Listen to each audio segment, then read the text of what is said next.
riche par sa pauvreté.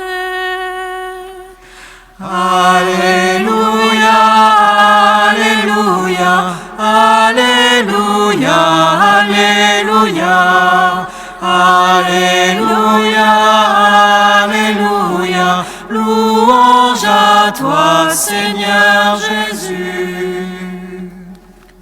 Le Seigneur soit avec vous.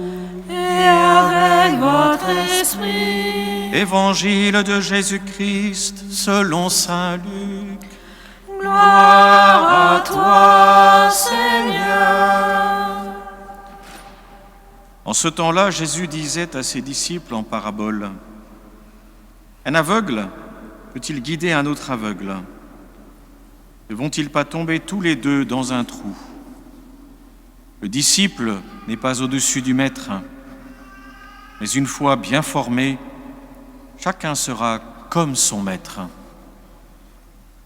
Qu'as-tu à regarder la paille dans l'œil de ton frère, alors que la poutre qui est dans ton œil à toi, tu ne la remarques pas? Comment peux-tu dire à ton frère, « Frère, laisse-moi enlever la paille qui est dans ton œil », alors que toi-même ne vois pas la poutre qui est dans le tien? Hypocrite, enlève d'abord la poutre de ton œil, alors tu verras clair, pour enlever la paille qui est dans l'œil de ton frère. Un bon arbre ne donne pas de fruits pourris. Jamais non plus un arbre qui pourrit ne donne de bons fruits. Chaque arbre, en effet, se reconnaît à son fruit. On ne cueille pas des figues sur des épines, on ne vendange pas non plus du raisin sur des ronces. L'homme bon tire le bien du trésor de son cœur, qui est bon. Et l'homme mauvais tire le mal de son cœur, qui est mauvais. Car ce que dit la bouche, c'est ce qui déborde du cœur. Acclamons la parole de Dieu. Louange à toi, Seigneur Jésus.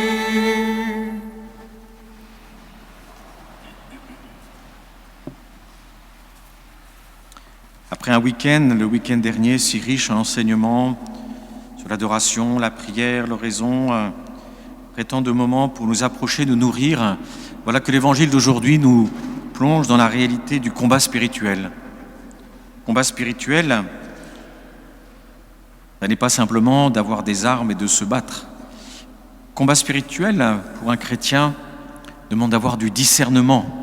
Saint Paul nous le dit, nous ne nous battons pas contre des réalités terrestres, mais contre des réalités invisibles. Et la première réalité invisible contre laquelle nous devons nous prémunir, c'est notre propre orgueil. C'est pour ça que l'Évangile, en commençant en nous disant « Un aveugle peut-il guider un autre aveugle? Ne vont-ils pas tomber tous les deux dans un trou ?» nous rappelle que, en entrant dans le combat spirituel, nous avons entré par l'humilité, à reconnaître qui est notre maître. Et pour cela, l'humilité demande de savoir humblement reconnaître que nous sommes d'abord des aveugles. Des aveugles. Humblement reconnaître que nous avons besoin d'être guéris par la foi, guéris par l'espérance, guéris par la charité.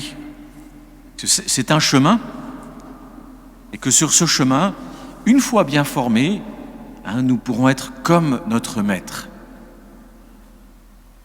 Comme notre Maître. C'est pour cela que l'Église nous propose, dans les saints, des exemples à suivre, car ils se sont laissés former par le Maître. C'est pour ça que, généralement, les saints que nous admirons pour leur sainteté, eux-mêmes, quand ils parlent de leur expérience, souvent nous confondent par leur humilité, nous confondent parce qu'ils se voyaient comme n'étant rien. Pourquoi ? Parce que face à l'Éternel, face à celui qui est tout, la petite créature, alors on peut le dire de façon plus imagée, plus poétique, se retrouve comme un grain de sable devant l'océan. Mais finalement, c'était leur manière à eux. Quand ils disaient « Dieu est tout, je ne suis rien, je ne suis qu'un pauvre pécheur », ils exprimaient ce que dans leur expérience nous exprimerions de façon plus poétique. « je suis un grain de sable devant l'océan. C'est cette même expérience qui nous met à l'école. Vivre dans le combat spirituel, c'est d'abord se mettre à l'école de Jésus, à l'école des saints. C'est comprendre que dans ce combat, nous ne sommes pas seuls, par conséquent. Grâce à Dieu, nous avons un maître, nous avons des frères et sœurs en Christ, la ronde des saints, qui nous a précédés et qui est là pour nous aider, pour nous fortifier, pour nous encourager, pour nous garder dans l'espérance, pour nous dire qu'il ne faut pas s'inquiéter de nos défauts, de nos difficultés, et pour nous apprendre les bons pas à faire. Souvent et surtout pour nous apprendre l'humilité, la persévérance, de telle façon à ce que le Saint-Esprit qui nous est donné puisse de plus en plus et progressivement nous transformer. Car nous entrons dans le combat spirituel dans un chemin de foi. Nous sommes doublement aveugles. Nous sommes aveugles parce que le péché, parfois notre difficulté à être dans la ferveur, crée une forme d'aveuglement, mais aussi parce que la foi nous met dans une situation d'être dépendant d'une lumière qui vient d'un autre. Aussi, on se met à l'école du Christ. Et cette école, comme l'Évangile continue à nous le montrer, nous plonge dans une humilité profonde. On se reconnaît tous, en tout cas je me reconnais bien, vous voyez, dans ce désir d'enlever la paille qui est dans l'œil de notre frère. Oh, le pauvre, il ne voit pas, elle ne voit pas. Ah, le petit défaut là. Bon, on en voit souvent plusieurs. Et finalement, l'Évangile va nous inviter à prendre un chemin. Car ce n'est pas du jour au lendemain que l'on découvre la poutre qui est dans le nôtre. Ce n'est pas du jour au lendemain que l'on prend conscience, voyez, de ce qui en nous ne nous permet pas d'accueillir l'autre, d'abord dans sa réalité profonde, la plus profonde, qui n'enlève pas, certes, la paille, puisque l'Évangile termine en nous disant, mais que si nous pouvons voir clair, parce que nous aurons enlevé la poutre de notre œil, nous serons à même, alors, voyant clair, d'enlever la paille qui est dans l'œil de notre frère. Et donc le combat spirituel va nous amener au-dedans de nous. Un livre que j'aime beaucoup, coécrit par Anselm Grün, La spiritualité d'en bas, commence en nous disant bien souvent, nous les chrétiens, quand on pense mystique, on se dit il faut aller haut, il faut faire, on va faire des telles choses, des trucs. Alors on se lance des quantités de pratiques qui sont bonnes et que peut-être nous faisons bien. Et nous oublions que le chemin de la vie chrétienne va nous conduire quelque part en bas, paradoxalement.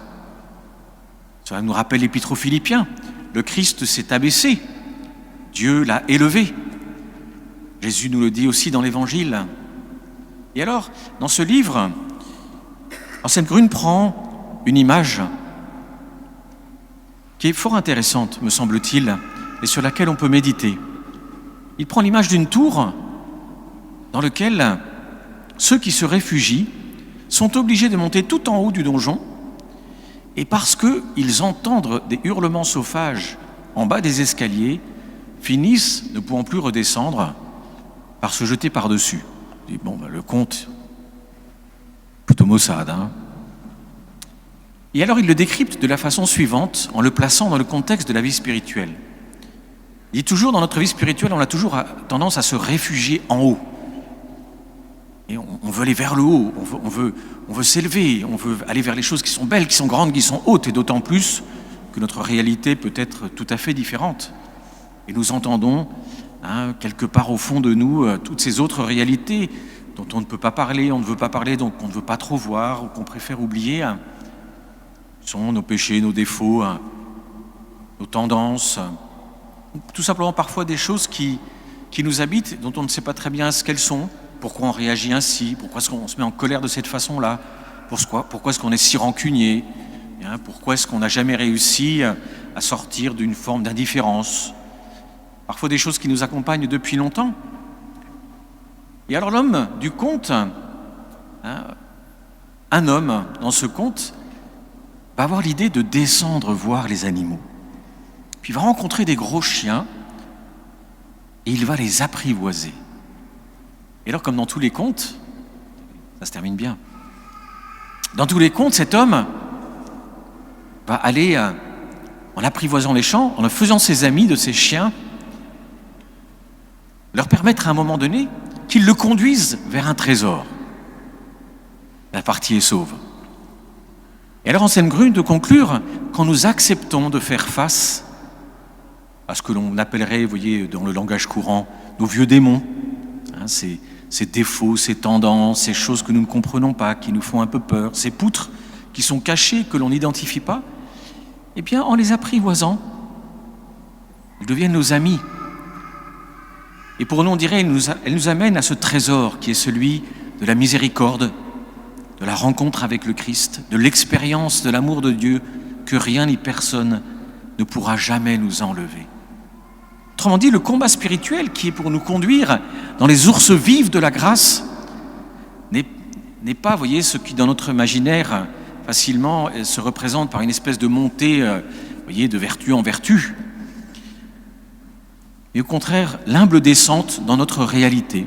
Et donc l'acceptation de voir en face avec le Christ, dans la grâce, ces choses qui nous sont difficiles, de les travailler, de pétrir la pâte, humblement, dans l'Esprit Saint. Et c'est un long voyage. C'est un long voyage. Et pour ce long voyage, il nous faut du temps pour y voir clair. Et c'est dans cette expérience de la miséricorde, parce que nous serons des pardonnés, que nous pourrons alors nous approcher de notre frère. Parce qu'ayant fait le chemin, c'est à partir de l'humilité que l'on peut, non pas dire, indiquer, montrer, mais accompagner, se faire proche, soutenir, indiquer les efforts que peut faire notre frère. Et nous avons besoin les uns des autres. Nous avons tellement besoin les uns des autres. Car enfin, dans la vie spirituelle, tous nous avons des difficultés, des combats. Il y a toujours les prévus, les imprévus, les surprises, les choses ou les épreuves auxquelles on ne s'attendait pas. Et combien il est bon d'avoir des frères, des sœurs qui vont nous aider et qui, dans toutes ces épreuves où parfois ressortent justement nos travers, nos défauts, nos difficultés, on trouve des oreilles, des personnes qui sont là, prêtes à nous écouter, nous épauler, nous conseiller. Donc dans ce chemin du combat spirituel, discernement, et le discernement qui nous conduit à l'intérieur de nous-mêmes, qui nous met dans cette audace d'aller avec le Christ, affronter ces choses qu'on ne comprend pas, dont on souffre, qui sont parties de notre vie, dont on ne sait pas quoi faire, et que bien souvent, on préférerait oublier, laisser de côté, ou parfois tout simplement pleurer et lamenter parce qu'elles sont là et que nous ne savons pas quoi en faire. Ce sont ces chiens hurlants qui nous font peur et qui font qu'on se réfugie en haut de la tour. On préfère voir des choses qui sont belles, alors qu'avec le Christ et dans le Christ, nous avons ce courage de l'humilité, ce courage d'aller au-devant de nos vieux défauts, de nos péchés, mais dans l'amour avec le Christ, dans la miséricorde. Et alors nous sommes comme ces pèlerins d'Emmaüs, en chemin. Le Christ vient nous rejoindre. Il parle avec nous dans sa parole. Il nous habite. Il habite nos cœurs par le sacrement. Il nous renouvelle dans la grâce par la pénitence. Il nous fortifie si nous sommes malades. Il nous remet dans cette grâce baptismale où nous avons été faits fils et filles bien-aimés du Père. Il nous révèle sa présence. Pourquoi c'est important que ce tableau soit vraiment pour nous comme une icône, c'est-à-dire une fresque que l'on fréquente. Parce qu'en fait, la beauté, qui est essentielle à notre vie, c'est un vecteur. La beauté, elle nous montre un chemin. Elle nous aide à prendre familièrement du temps auprès d'une icône, vous voyez, de se laisser travailler par l'icône. On rentre dans une icône. On la découvre, parce qu'en fait, elle parle de l'Écriture, elle parle de Jésus, puis elle parle de nous, elle parle d'une rencontre et de la nôtre. Aussi cette icône qui nous accompagne désormais, sur notre chemin ecclésial, ensemble, peut nous aider à entrer dans cette plongée. Puisque comme cette fresque nous le rappelle, où que nous soyons, même au soir du vendredi saint, au matin, au soir l'après-midi du dimanche de Pâques, alors que ces hommes fuient Jérusalem, parce que tout s'est écroulé, parce que leur espérance meurtrie s'est transformée en amertume, le Christ, sur leur chemin, les rejoint. Et bien pour nous, dans notre combat spirituel, cette icône est très importante. Parce que cette icône nous rappelle que quand bien même nous traversons les ravins de la mort, et pas simplement les épreuves de la vie, mais parfois ces ravins qui peuvent se trouver en nous, le Christ sera toujours là, par sa parole, par sa présence, par son enseignement. Alors demandons cette grâce ensemble aujourd'hui, qui était un petit peu, je pense aussi, la grâce de la retraite. Retraite, on marche ensemble, on est là comme communauté. Bien d'approfondir cette dimension ecclésiale dans le combat spirituel. Nous ne sommes pas des icebergs, nous ne sommes pas des isolés. De même que dans la retraite, on n'est pas des individus, qui individuellement viennent grappiller quelque chose de bien spirituellement, puis surtout on ne s'occupe pas de son voisin. Moi je suis là pour moi, moi je viens pour le prédicateur, moi je viens pour ma grâce, et puis pas trop les autres. Non, ça c'est pas une bonne retraite. Retraite, on vient ensemble. Bien sûr, chacun reçoit, et ensemble. Car c'est ensemble que nous formons ce corps qui est l'Église. C'est ensemble que nous cheminons. Donc cette grâce personnelle, elle est vécue dans un corps. Mais il en est de même dans le combat spirituel. Il n'y a pas que dans les bons moments que nous avons à être ensemble, mais aussi dans les moments difficiles. Alors c'est un apprentissage. Et dans cet apprentissage, il est sage de ne pas trop vite juger les autres et d'apprendre à entrer dans cette humilité, car nous avons beaucoup de difficultés à nous aider les uns les autres. Nous sommes prompts à nous donner des conseils, ceux que nous avons entendus, ceux que nous pensons être les meilleurs, mais être à l'écoute, une écoute profonde de celui qui nous parle, est chose difficile. L'écoute est quelque chose qui s'apprend. L'écoute est un combat. Aussi, demandons la grâce ce dimanche ensemble, que ce chemin du combat spirituel que nous avons à vivre dans nos vies, à la fois dans ce cheminement intérieur comme dans les épreuves qui nous surviennent, à les vivre en Église, à de plus en plus accepter de marcher ensemble, dans l'humilité, dans l'humble persévérance, à nous soutenir. C'est un défi, c'est une gageure, parce que tous nous sommes pécheurs, mais c'est aussi un acte de foi et d'espérance, que le Christ miséricordieux qui est là présent au milieu de nous peut nous conduire à cette réalité, que même si nous nous blessons, même si nous ne nous aidons pas toujours, même si parfois nous pouvons être des obstacles les uns pour les autres, nous sommes aussi des bénédictions les uns pour les autres. Puis cette Eucharistie où le Seigneur lui-même va venir de l'autel jusque dans nos cœurs, nous fortifier dans cette conviction de foi. Amen.